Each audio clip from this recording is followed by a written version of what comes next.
Hey, I'd like to welcome you to another episode of the Mission Matters Entertainment Podcast, your source for all things entertainment.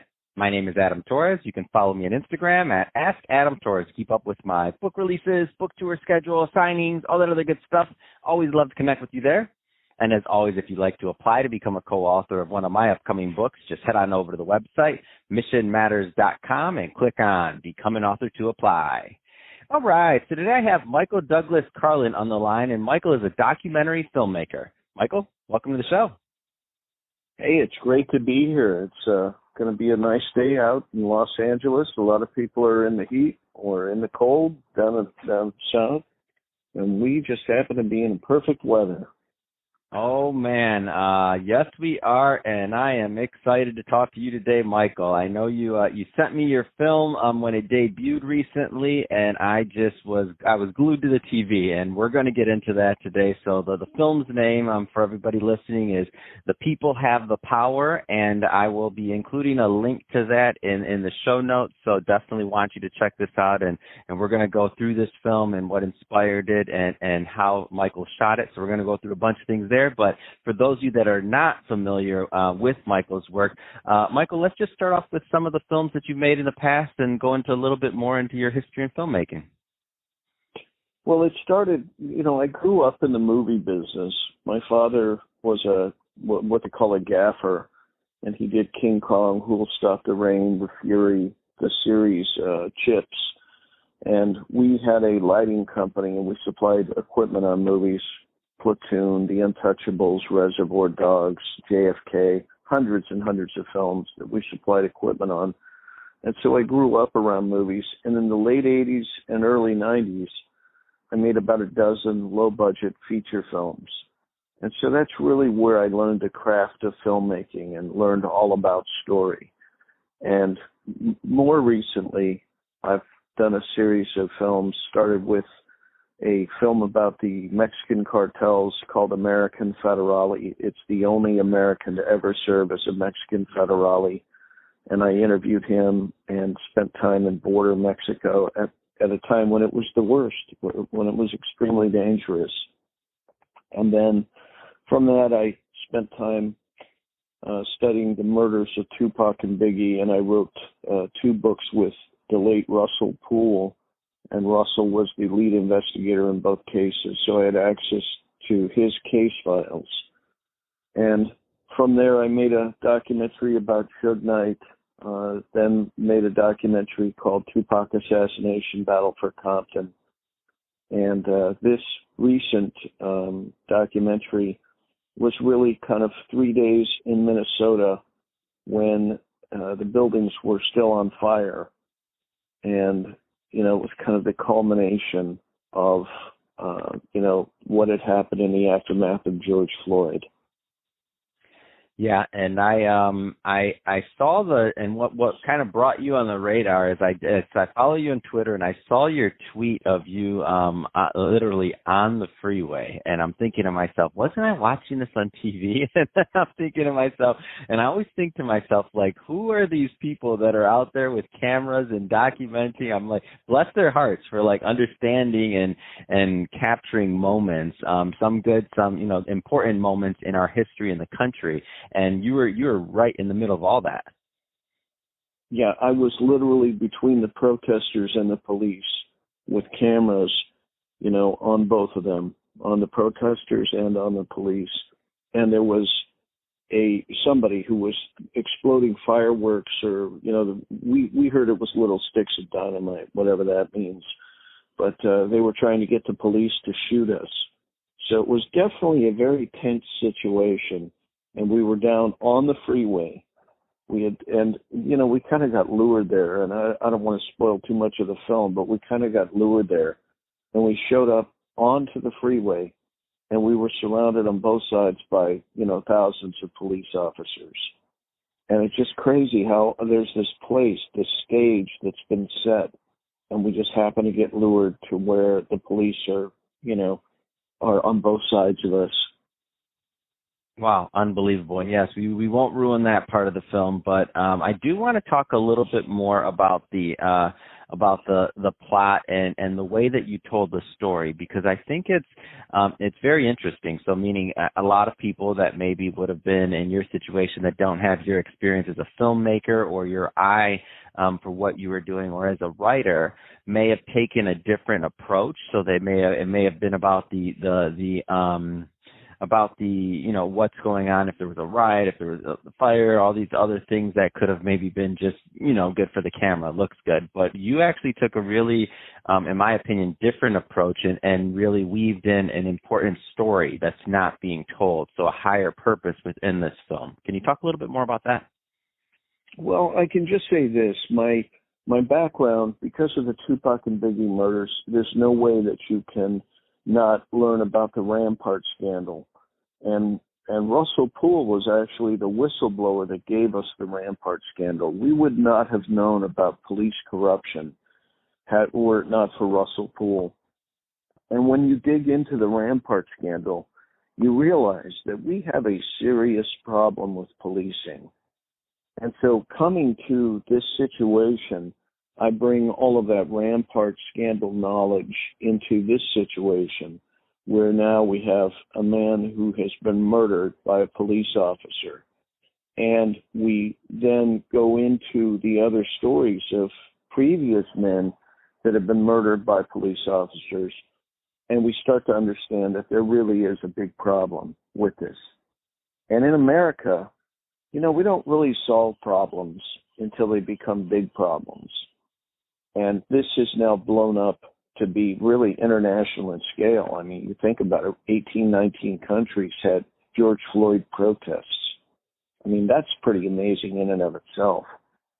And to be down there with the buildings burning at the time the buildings were burning was really kind of, an out-of-body experience almost, because it's so unlike everything that we've all experienced in the past. And fevers were running very high at the time. And so, there were women that were trying to tell their stories.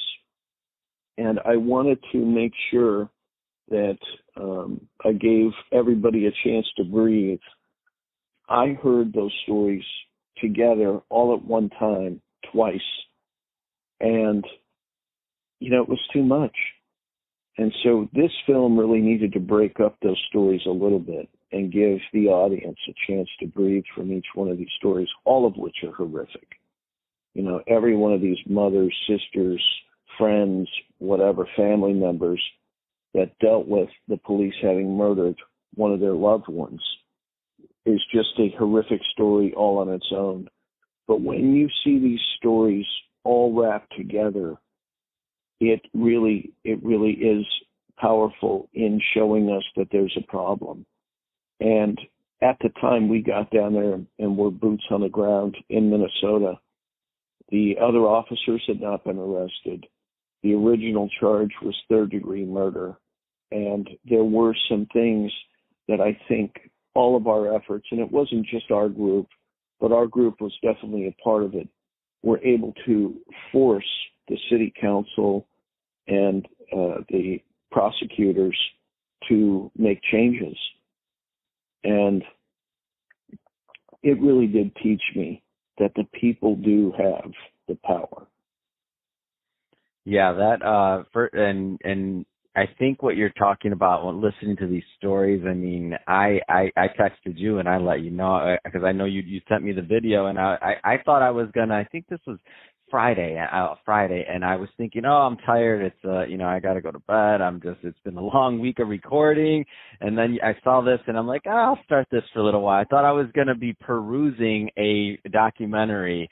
I didn't know what I was signed up for. It's like 1 a.m. I'm about to go to sleep already. And then I get to these stories like you were mentioning of these that these mothers are giving and these women are giving, and quite frankly, I don't know how you listen to that two in a row. I had to stop in the middle of it, pause it. I had to go I grabbed myself a drink. There's a true story. It's 1 a.m. and I finished up the movie at about 2 a.m. In my mind, I was just sitting there, like eyes were awake, and I'm like, oh my gosh, like what is going on? And it's one of those things that it definitely shook me, but it wasn't something that was done. It's definitely not a shock value movie. It tells a real story, and it documents an important part of our history, and it's done well. And then it's done with it almost within the backdrop of what was going on in Minnesota. It's almost as if it provided the backdrop to immortalize the stories of these mothers.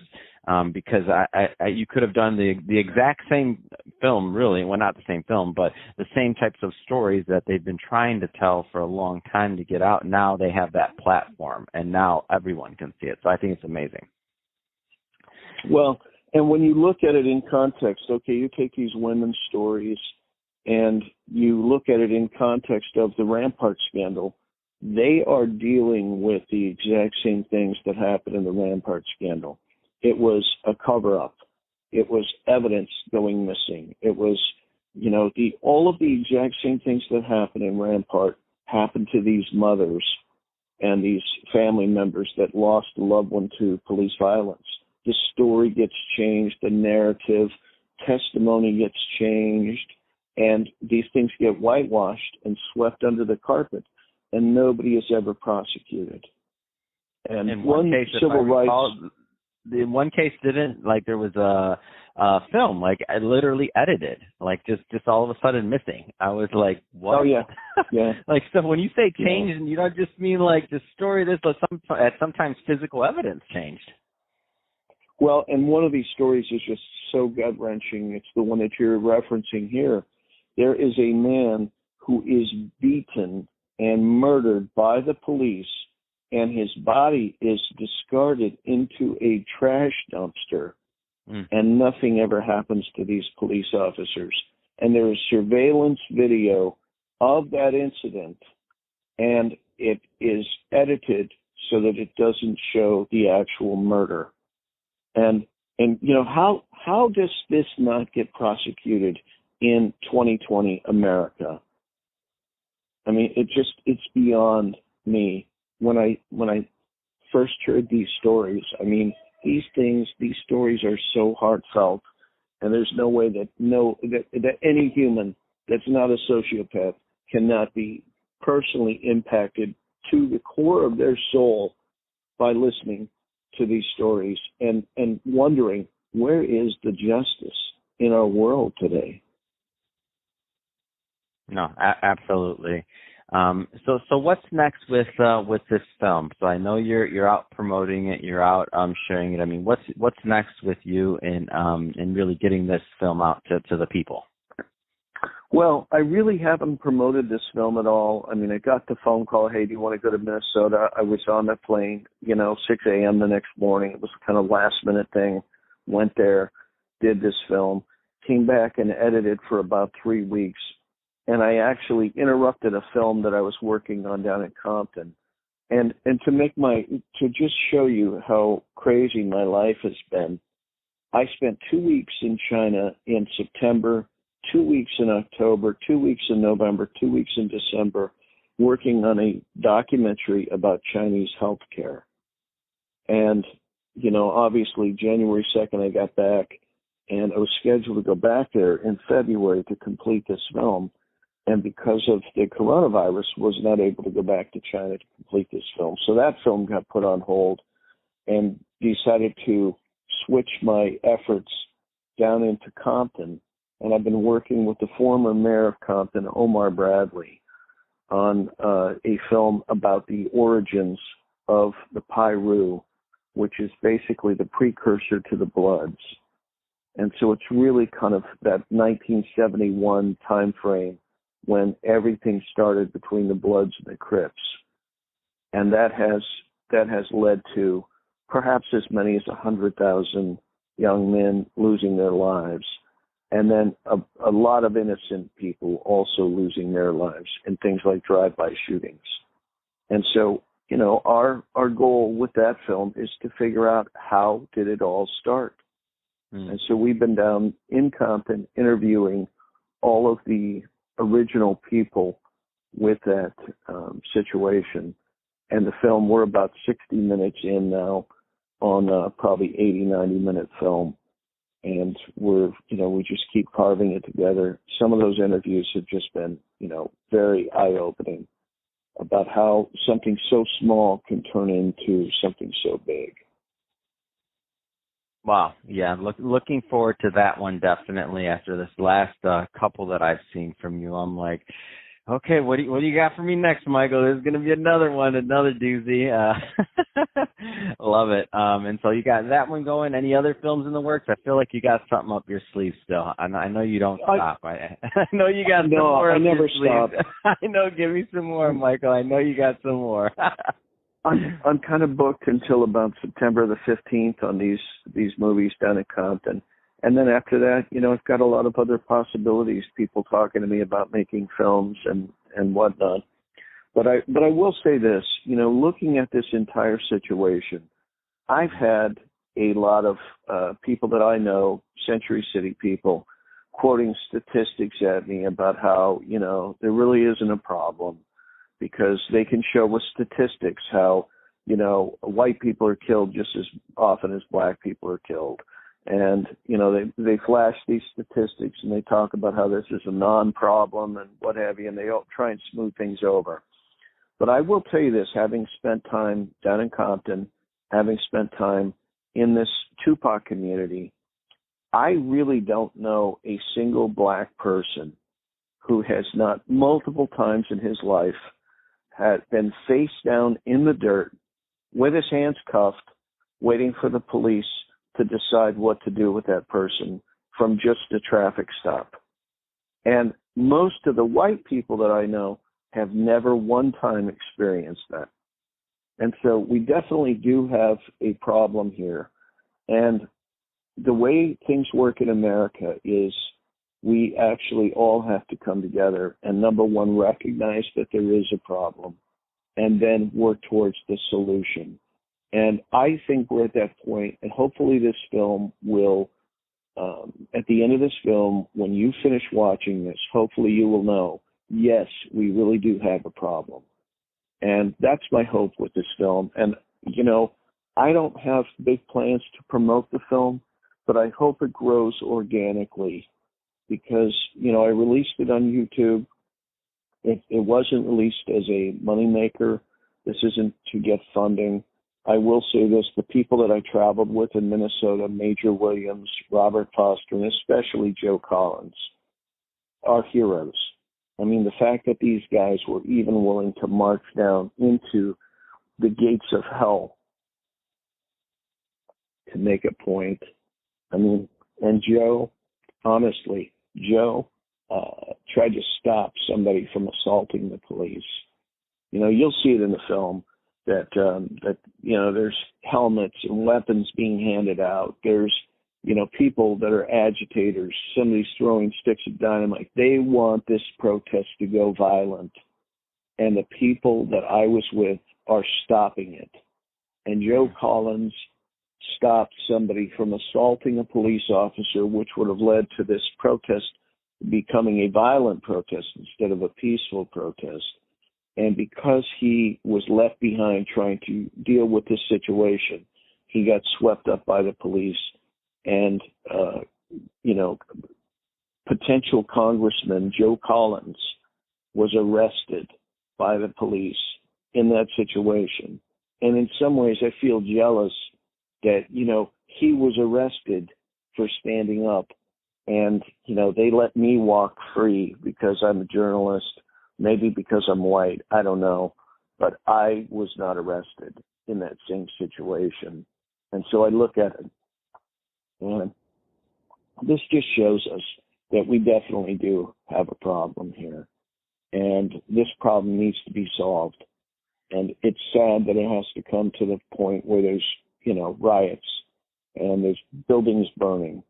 But, that's how America works. We don't solve something unless we figure out that there's a problem, and then people come together to solve it. And the title, The People Have the Power. I mean, believe it or not, when I was, finishing up the film, I was toying with a bunch of other titles, and I just came up with that title, and I looked up on GoDaddy the URL, thepeoplehavethepower.com, was available. I couldn't even believe it, to be honest with you.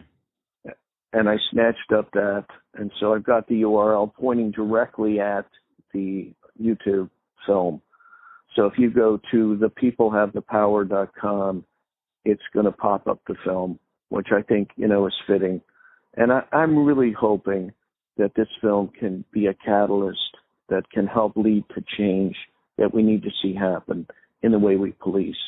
I'm not a fan of defunding the police. I don't think that's the solution, because we need police officers, but we also need them to be more like Russell Poole, to have righteous busts and to be righteous about how they do things, as opposed to, planting evidence, falsifying reports, lying under oath. That's the kind of policing we need to remove.